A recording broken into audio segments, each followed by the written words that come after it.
حاتم باشا. ايه ده؟ بس انا اول مره اكل رغيف حوش عامل كده. كنافه دي ولا ايه؟ اقول طعمه لانش في اللحمه. اهو ده الحواوشي اللي كان موجود قدام حاتم باشا. ارغي. مساء الفل، معاكم الدرش في فيديو جديد. النهارده عندنا خناقه ما بين جيلين، عندنا خناقه ما بين ناس بتعمل حواوشي من اكتر من 50 سنه وبيمثلهم في الفيديو ده، حواوشي الرفاعي وحواوشي شلبي وحواوشي الربيع وحواوشي ابو شعراوي، والمطعم الوحيد يا عيني اللي هيخش معاهم في المنافسه من الجيل الجديد نص دستة. هل الناس اللي لها تاريخ كبير في الحواوشي وفاتحين اكتر من 50 سنه و70 سنه هيخشوا فعلا في مقارنه، وهينفع نص دستة يتقارن بيهم سواء في الطعم او في الشكل او في التتبيله بتاعه اللحمه ولا لا؟ ده اللي هنشوفه في الفيديو بتاع النهارده. تعال نشيل بقى الحاجات دي. هنبدا باول واحد، حواوشي الرفاعي. طبعا حواوشي الرفاعي نار على العلم. هقول لكم برضو الاسعار وهقول لكم هنقارن بناء على ايه. بس قبل ما نبدا الفيديو ما تنساش تعمل لايك وتعمل اشتراك في القناه، وتقول لنا لو في مطاعم غير اللي احنا قلناها دي حابب ان احنا نجربها في سلسله اقوى حواوشي في مصر. حواوشي الرفاعي جاي بسعر 75 جنيه، جاي كده في شكل الكرتونه. تمام، هو الكيس بتاعه ما فيهوش اي حاجه غير رغيف الحواوشي. طيب هنقارن بناء على ايه؟ هنقارن بناء على السعر والتغليف وتتبيله اللحمه وحجم الرغيف نفسه قد ايه. ده كده منظر الرغيف اللي جاي من عند الرفاعي. الرغيف كبير بصراحه مش صغير يعني، بس هو مش جايب معاه طحينه، مش جايب معاه اي حاجه. نلبس كده جلافز. هنجيب السكينه هوريكم كده كميه اللحم بالرغيف. ده شكل اللحمه. هو الرغيف كبير بصراحه على 75 جنيه. طيب هنقسمه بقى. السعر بتاعه كويس 75 جنيه بالنسبه للتغليف، يعني الكرتونه شكلها كويس، شكلها حلو. كميه اللحمه في الرغيف، يعني اللحمه متوزعه في الرغيف كله، كميتها مناسبه، والرغيف كمان كبير حلو قوي بالنسبه للسعر بتاعه. احنا جايبين كل الحواوشي النهارده بيزك خالص، من غير جبنه، من غير خضار، من غير اي حاجه، عشان نقدر نقارن طعم اللحمه والتتبيله اللي كل مطعم بيعملها. الرغيف كبير قوي بصراحه. طيب احنا ممكن ندوق اللحمه الاول.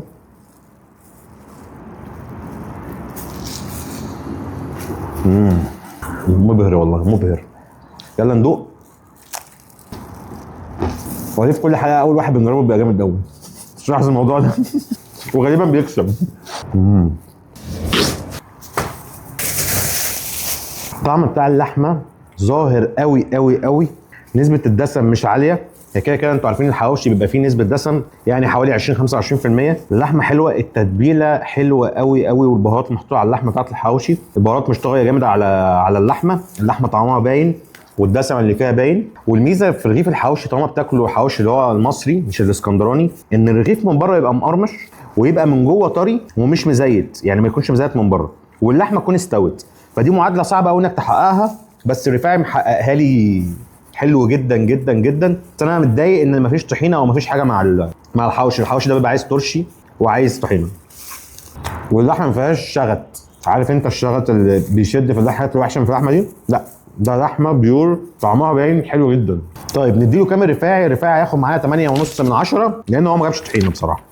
انا متضايق قوي، لان الحواوشي من نوع الاكل هي اكل ناشفه، محتاجه جنبها يبقى فيه صوصات، بس طبعا مش كاتشب، محتاجه جنبها طحينه، بصل مخلل، حاجه تكسر النشفان بتاعت الحواوشي، فهو ما جابش بصراحه. فبالنسبه للسعر، التغليف والطعم والتتبيله، نحط الطحينه كمان مقياس، هياخد 8.5 من 10. يلا نخش في اللي بعده.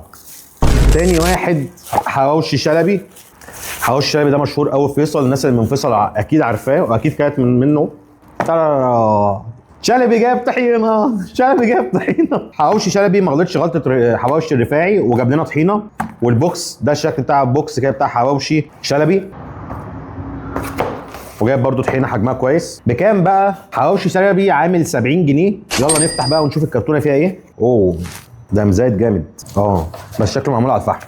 طيب ده الشكل بتاعه من جوه كده بعد ما لبسنا جلوفز. شكله مزيد جدا جدا ومدهن، وانا راجل مدهن بحب الدهننه. جميل. طيب احنا مش هننزله بقى على الترابيزه عشان ما يبوظش الدنيا، هنفتحه جوه كده برضو. ايه هو شكله كان شويه بالورقه. يعني هو كان شويه بالورقه، انا مش بهزر، بتكلم بجد، هو شويه بالورقه نفسها اللي بورقه الزبده او دي اللي عليه. طيب الرغيف هوريه لكم دلوقتي، هو يعتبر نص حجم حواوشي الربيع. هو الحجم بتاعه انه يعتبر نص حجم حواوشي ربيع، مالك؟ حواوشي الرفاعي. هنفتح بقى نشوف كميه اللحمه دي كده. كميه اللحمه الموجوده بصراحه، طبقه اللحمه تخينه، يعني هي تبان لك من بره هنا رفيعه، بس لا، في اخر الرغيف من هنا الطبقه بتاعت اللحمه تخينه قوي يعني، وتقيل. عايز اقول لك ان هو اتقل من اتقل من حواوشي الرفاعي، فده شيء كويس جدا. بس هو مزيت شويه، معمول على الفحم زي ما قلنا. تعال نقسم بقى كده ونشوف الطعم. هو سعره 70 جنيه، التغليف جاي برده كويس، بس الميزه ان هو جايب لنا طحينه، والحواوشي ما يتاكلش من غير طحينه. هل حد هيعلي عليهم هما الاثنين ويجيب لنا ترشي او مخلل مع الاوردر ولا لا؟ وهل حد هيعلي وممكن يجيب لنا شيبسي؟ انتوا جايين تتغدوا بقى؟ طيب انا بس عشان كنت اقول لكم ان سمك اللحمه كبير اهو، ده سمك اللحمه اهو. اللحمه فعلا كتير في حواوشي شلبي. يلا ندوق يلا ندوق يلا ندوق. انا هفتح الطحينه، انا نسيت الطحينه اهم حاجه. هندوق برده من غير طحينه وهندوق بالطحينه عشان ما نبقاش ظلمنا الرفاعي. وهنشوف لو ما حدش تاني جاب طحينه ممكن نثبت الطحينه دي معانا يعني، ونحط لشلبي نقطه زياده معانا في التقييم.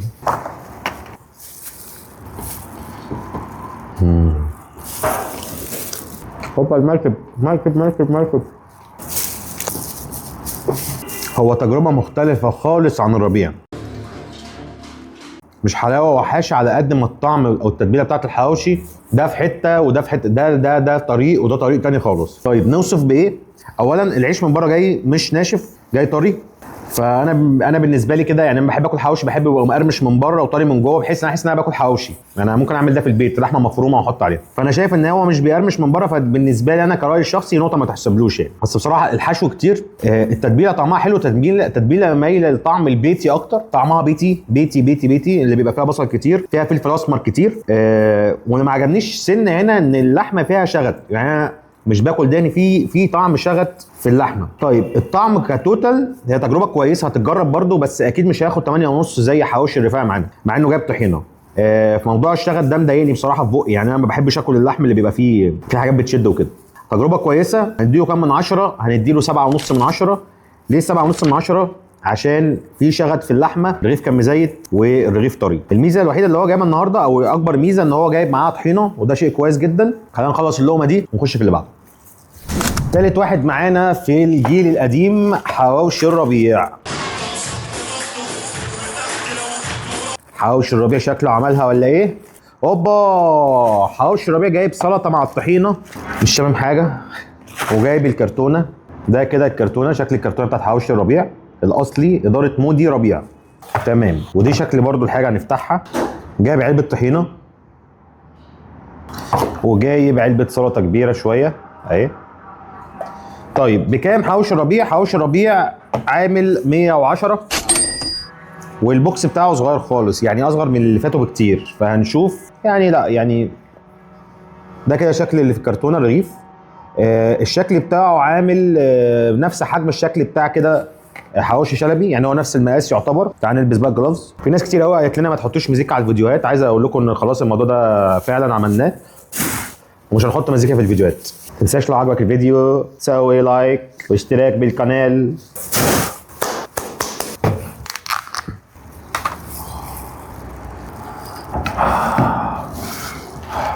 سبايسي جدا. يلا نقسم كده الرغيف، او تعال نشوف الاول حجم اللحمه فيها قد ايه. ده شكل الرغيف ودي شكل اللحمه من جوه. يعني هو من بره ناشف بصراحه وما فيهوش زيت، بس اللحمه من جوه حاسسها يعني من كتر السوا ماسكه شويه، البصل باين فيها. توزيعه اللحمه حلوه وحجمها كويس، مش اكتر من شلبي، هو يعني ممكن تقول قد الرفاعي. فهنفتح بقى ايه، نقطع ونجرب. يعني ده كده الشكل بتاعه من جوه، يعني اللاير نفسه او اللحمه نفسها مش واخده، مش كتير قوي ولا شويه، يعني كويسه، بس على سعره 110. هنشوف بقى هل الفرق ده يبقى في الطعم ولا ايه. يلا نجرب. معلش اجرب اللحمه لوحدها. يعني اللحمه فيها شغط، سنه السبايسي فيها عاليه، والتوابل بصراحه مغطيه على طعم اللحم. الشغط مش كتير زي شلبي، بس اللحمه مفرومه ناعمه قوي، انتوا اكيد فاهمين، فدايبه. فلما باجي احط لحمه في بقي مع البصل بحس ان طعم البصل عالي شويه فيها، مع الفلفل الاسمر برده طعمه عالي قوي في بقي، مش عاجبني. الشغط مش كتير، بس تعالى برده نجربه بالطحينه عشان ما نظلموش. طحينه جامده جامده. السلطه حوار حوار. طيب هتكلم عن تجربه او ملخص التجربه. هو اكتر واحد سبايسي جاي بعيد عن السلطه يعني او الويسكي، طعمه كويس حلو. لو كان جاي لي ب 70 جنيه ب 75 زي الباقي ما جايين كان ممكن يخش معاهم في منافسه، ولكن الطعم اقل. بس هي كتجربه ان انت بتروح تجرب تاخد سلطه وتاخد طحينه وتاخد الرغيف، هيشبعك. طعمه مش وحش، لا طعمه مش وحش، طعمه حلو جدا. بس احنا النهارده بنتكلم في مقارنه، فمش معنى ان احنا بنقول ان ده احسن من ده ان ده الثاني طعمه وحش، لا طبعا. لان لو في حاجه وحشه انا هقول على طول انها وحشه. فانا هدي الحواوشي الربيع 7/10. الشغط عالي قوي في اللحمه.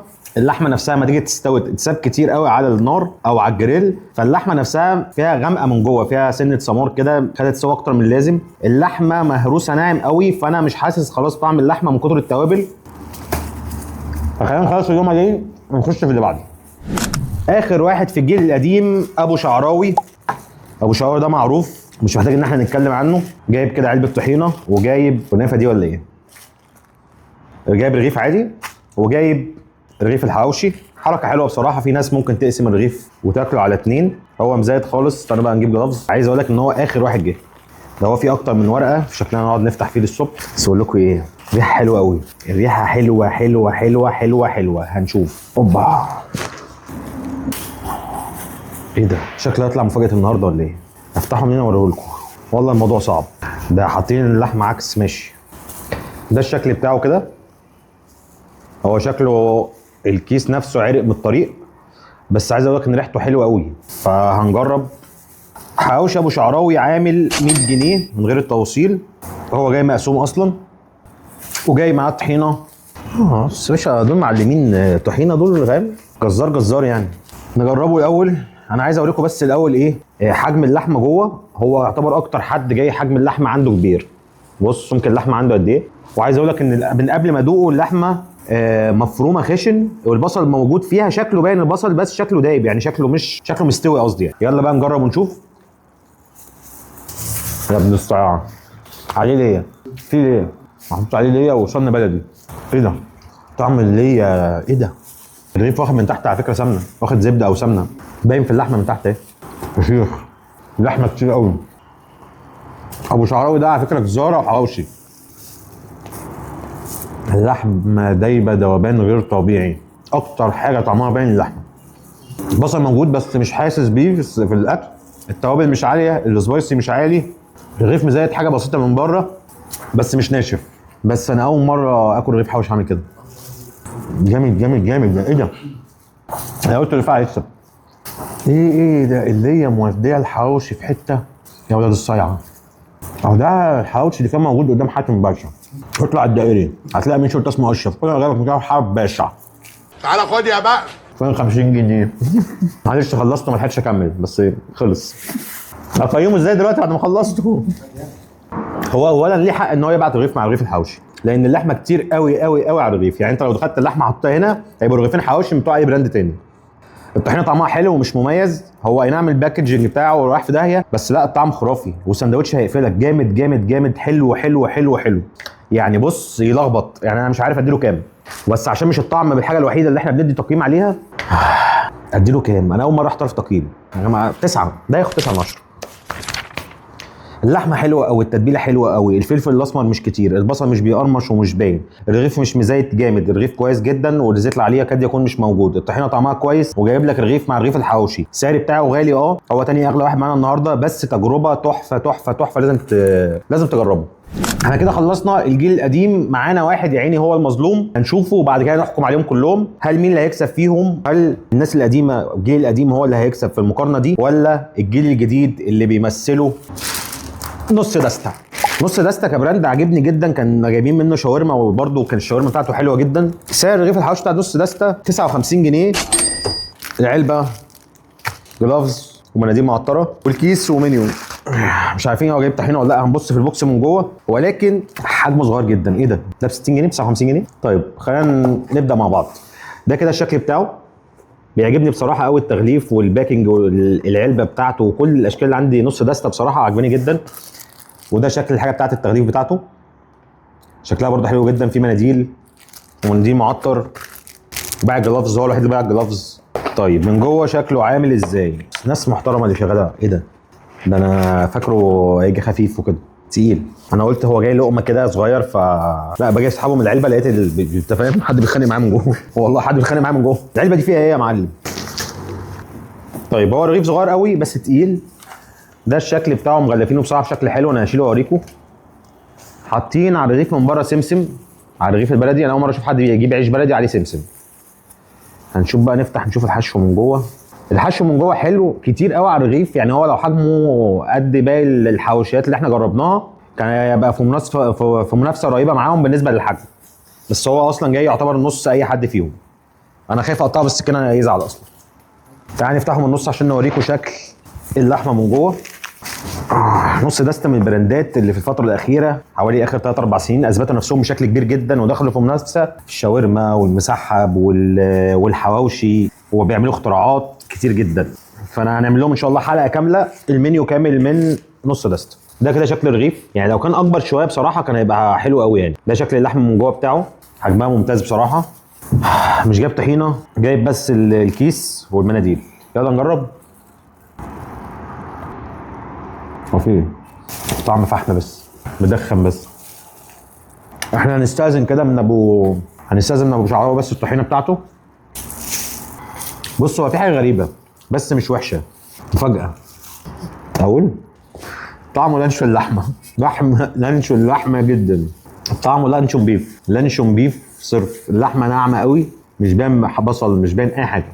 الرغيف من بره مش طري، حلو كويس ناشف، حجمه صغير وحجم اللحمه كبير. بس مش عارف، انا جربت نص دستة قبل كده في حاجات تانية بس مش عارف ده قلش معايا. مش حواوشي او مش حواوشي. انت عارف ان ده حواوشي ليه ناسه مع اليمين سطور بتاعك.